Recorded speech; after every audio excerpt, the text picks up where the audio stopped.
खुशी हो गई, इतनी खुशी हो गई है, मेरी पार्टी 2024 में जरूर जीतेगी, ये मेरा इससे महसूस होता है।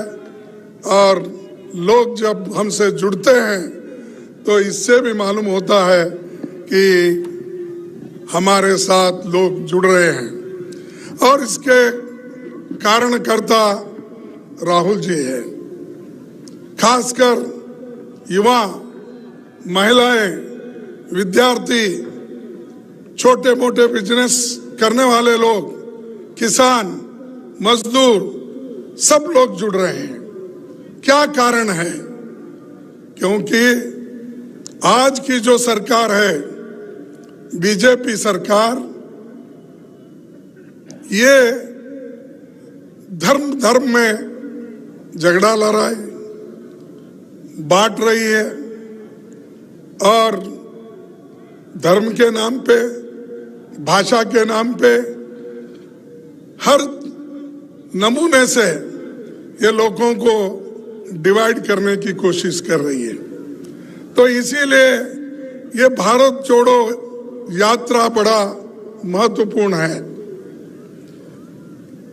तो इसीलिए मैं ये कहूंगा कि जो राहुल जी की ये यात्रा कैसी जोड़ रही है, तो एक मखदूम मोहिउद्दीन जो कम्युनिस्ट के बहुत बड़े शायर थे हैदराबाद के, उन्होंने एक बात कही थी, हयात लेके चलो, कायनात लेके चलो, चलो तो सारे जमाने के साथ लेके चलो।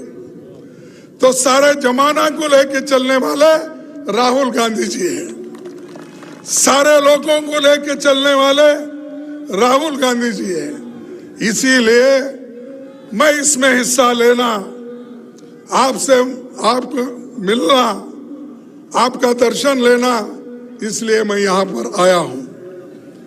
तो ये हमारा जो सारे जमाने को लोगों को साथ लेकर चलना, ये तो बड़ी बात है। और दूसरी चीज, जब कभी भी राहुल गांधी जी बोलते हैं तो ये बीजेपी वालों को क्या होता मुझे मालूम नहीं। वो हमेशा हर बात को कुछ ना कुछ कहते रहते हैं।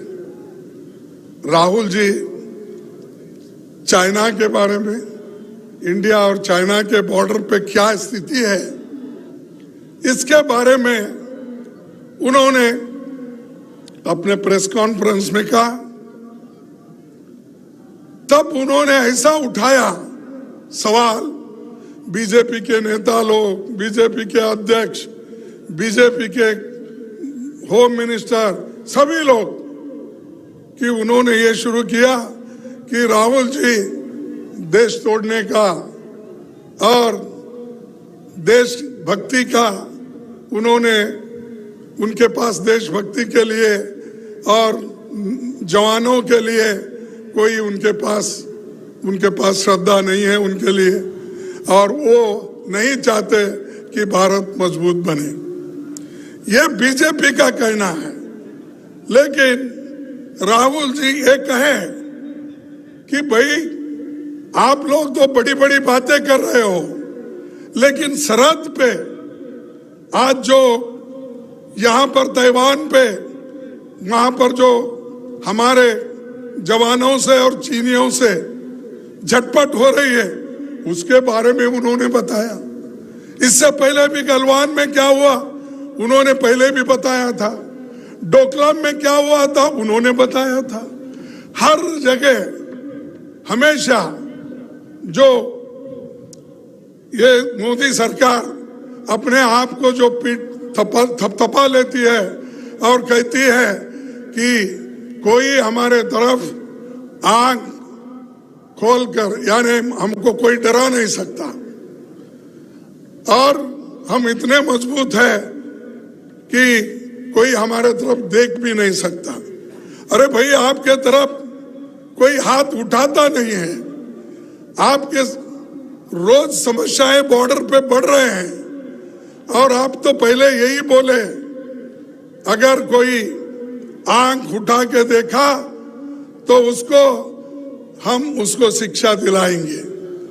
और मैं पूछता हूं, जो सरहद पे इससे पहले हमारे 20 लोग गलवान के इसमें जिनका जो शहादत दिए, उसके बाद 18 बार मोदी जी और चाइना के प्राइम मिनिस्टर मिले, झूले में बैठ के खेले, सब कुछ हुआ, लेकिन ये क्यों हो रहा फिर रोज? गलवान में हुआ, डोकलाम में हुआ, आज फिर ताइवान में हो रहा, ये सारी चीजें चल रही, फिर भी अगर कोई पूछते हैं चर्चा करो तो चर्चा करने के लिए तैयार नहीं। मैं आज फिर सदन में ये उठाया था 11 बजे इधर आने से पहले, मैं कहा हम कुछ नहीं, सदन में जो बॉर्डर इश्यू है, चाइना आज जो आक्रमण कर रहा है, उसके बारे में हम चर्चा चाहते हैं, दूसरा कुछ नहीं। लेकिन वो चर्चा के लिए तैयार नहीं है। बाहर तो शेर के जैसा बात करते हैं, लेकिन उनका जो चलना है वो सिर्फ आप देखेंगे तो चूहे के जैसा है। हम कह रहे हैं उनको, भाई हम सदन में बात करना चाहते हैं, लोकसभा में, राज्यसभा में हम नोटिस देते हैं, नोटिस देने के बावजूद भी वो चर्चा के लिए तैयार नहीं। आज तो मुझे ताजुब लगा कि किसी पे टिप्पणी नहीं करना चाहता हूं, और सदन के अंदर जो हुआ उसके बारे में मैं यहां पर आपको बताना भी उचित नहीं समझता हूं। लेकिन हमने जो चाइना जो अतिक्रमण कर रहा है उसके बारे में चर्चा करने के लिए पूछे तो चर्चा को उन्होंने अवकाश नहीं दिया। उन्होंने कहा चर्चा की आवश्यकता नहीं है। और राजनाथ सिंह साहब एक स्टेटमेंट दिए 1 पेज की, और स्टेटमेंट देकर सीधा चले गए। अरे हम बोले भाई चर्चा करो, हमको बताओ, देश के जनता को भी बताओ पार्लियामेंट में क्या हो रहा है, सरकार क्या कह रही है, सरकार क्या कर रही है, अपने वहां के जवानों के बारे में उनकी स्थिति क्या है बताइए। ये हम पूछ रहे हैं, दूसरा कुछ नहीं। देश के साथ हम हैं, राहुल गांधी जी देश के साथ है, कांग्रेस देश के साथ है, हम सभी लोग मिलकर इस देश की रक्षा के लिए एक होकर लड़ेंगे। लेकिन आप छुपाते क्यों हो? आप क्यों छुपा रहे हो? तो यही पूछ रहे थे, लेकिन वो लोग उत्तर देने के लिए तैयार नहीं, चर्चा के लिए नहीं, चर्चा से भाग रहे हैं। हम तो जानकारी पूछ रहे हैं, जानकारी दो हमारे लिए। तो इसलिए दोस्तों मैं आपसे यही कहूंगा कि ये सरकार तो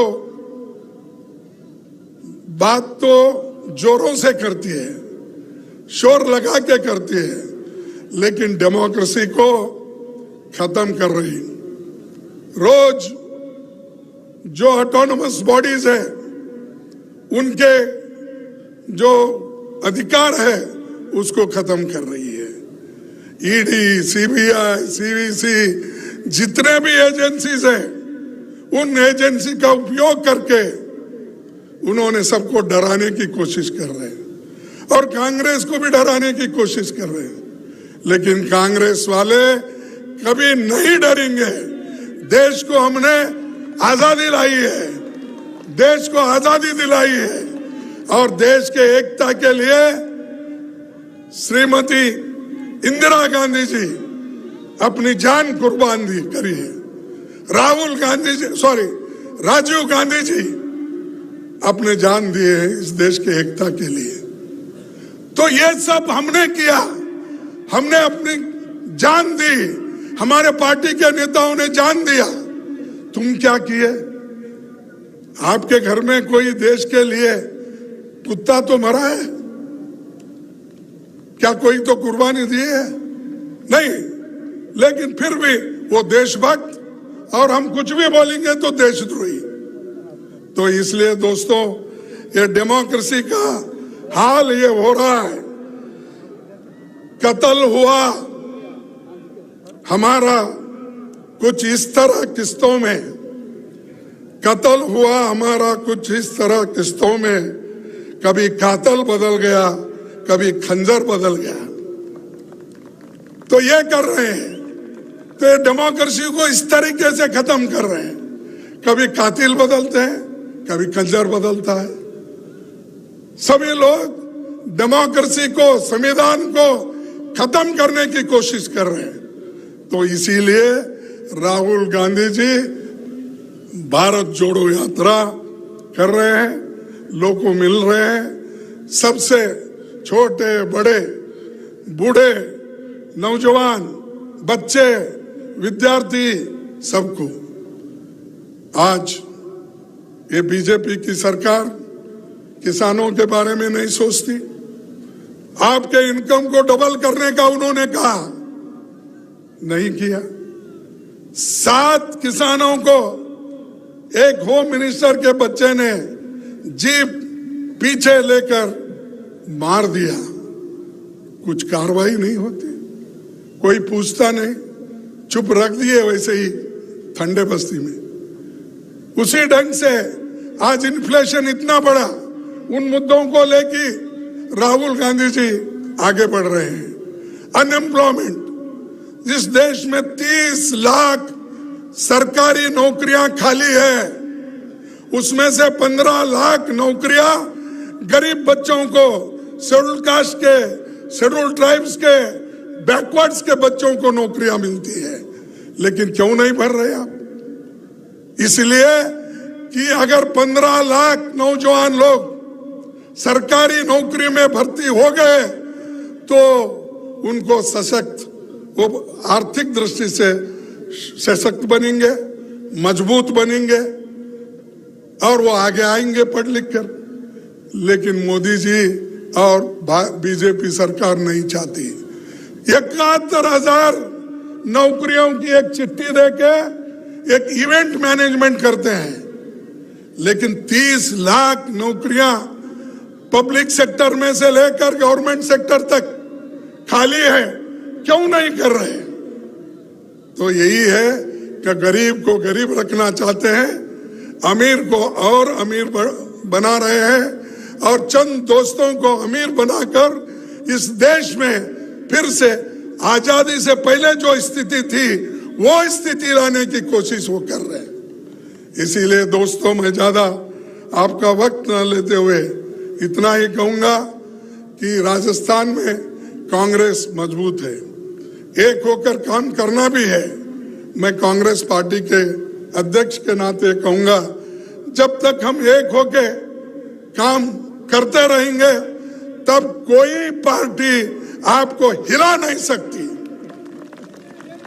अगर आप कमजोर पड़े तो ही दूसरा उसका फायदा उठाएगा।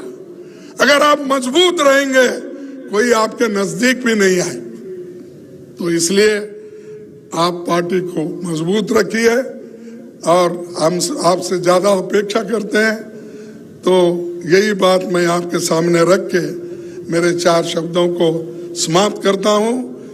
जय हिंद, जय राजस्थान।